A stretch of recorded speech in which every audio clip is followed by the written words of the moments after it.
Hey there, I'm Randy Zimnock, and in this episode, I'm going to cover the 5 characteristics of the easiest house to sell.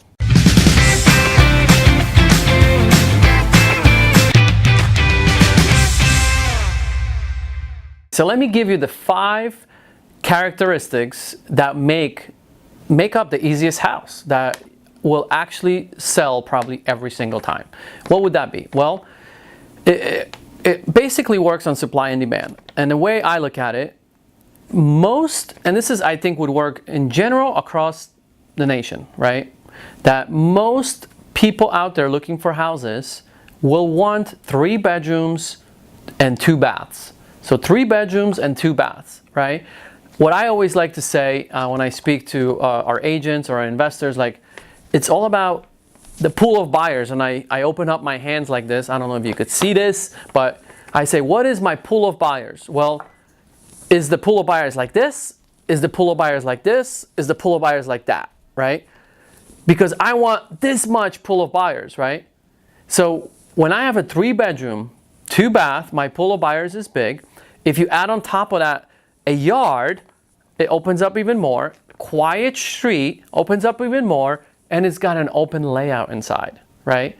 If I have those 5 characteristics, 3 bedroom, 2 bath, open layout, yard, quiet street, my pool of buyers is wide open, right? And that's my goal. So if you're an investor looking at properties, I encourage you to spend more time looking at those if you can, right? Because it's easier to sell those houses for you, right? Because it's all supply and demand, guys, right? If there's more people, there's more competition. If you price it correctly, you'll get more money and sell it much quicker than any other house.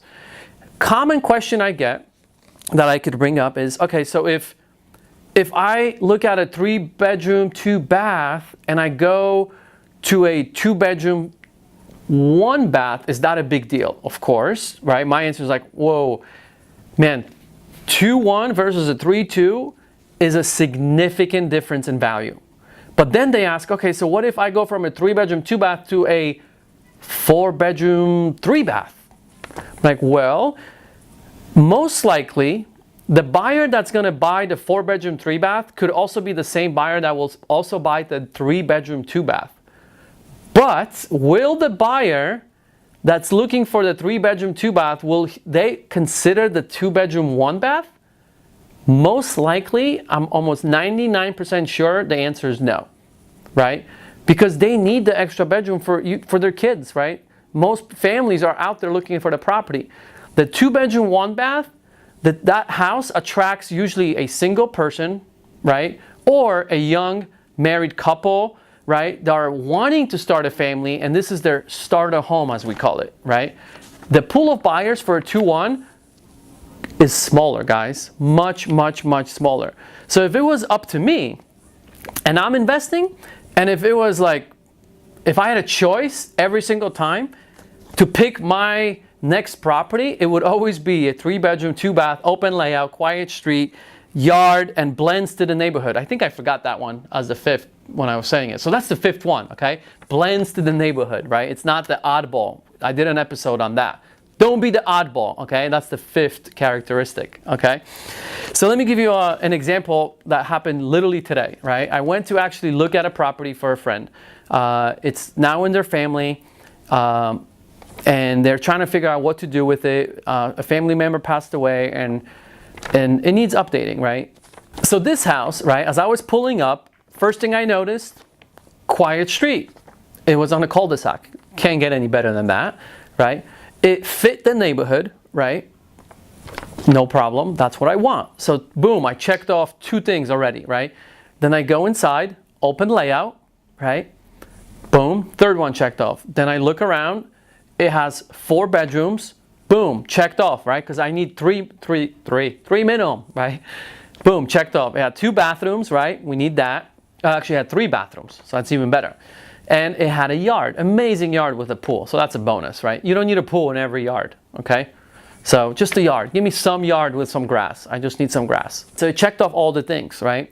And as I walked through the property, analyzed the repairs, because all of it needs updating, one thing that I noticed was there were 2 bedrooms downstairs, 2 bedrooms upstairs, but really, when I walked upstairs, it was the master suite, right? And then it had a small bedroom slash office because it was that small, right? It had a closet, so it's qualified for a bedroom, right?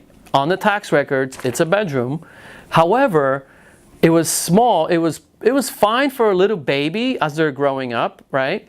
But really, do I need that bedroom there? And what better use can I have with it? Do I need that space? I guess that was the question I was asking myself. And as I walked through that master suite on the second floor, I realized the bathroom for the master suite only had one sink. That's a no-no already for me, right? If I have a beautiful big master bedroom and my bathroom only has one sink, that's not a great selling feature anymore, right? We want a nice big master bathroom where it's got two sinks, his and hers, right? Nice big shower area. Another big thing that was missing, big closet. We want a walk-in closet if possible, right? So here is what I suggested to this friend of mine, right, who's trying to make a decision on what to do with this property. I actually suggested to get rid of that bedroom, turn it, half of it, use it for the walk-in closet, and then the other half use for the master bathroom to expand it and just make it a kick, you know what I mean, right? Bathroom, master suite, I mean, right? Because to me, that's more valuable. So think about this. I went from a 4-bedroom, 3-bath, we're gonna go to a 3-bedroom, 3-bath. And my master suite is gonna be amazing, right? That's gonna be the best selling feature of this house outside of all the things I already mentioned. That's like a bonus, right? Do I think I'm gonna get the same or more money for that property without that 4th bedroom? Absolutely. I could guarantee I will get the same or more than if I kept that 4th bedroom. I actually think in this scenario, I would actually get less money for this house if I were to compare apples to apples. If I had the same property and I put them both on the market at the same time, one had the master suite I just designed for you without the 4th bedroom, and the other one had the kind of a crappy master suite with this 4th small bedroom, I could guarantee you, I would bet my house on it, that the one with the 4th small bedroom, crappy master suite will sell for less than the one with an amazing master suite. Got it? That's how you create a win-win, guys, for yourself when you're selling properties.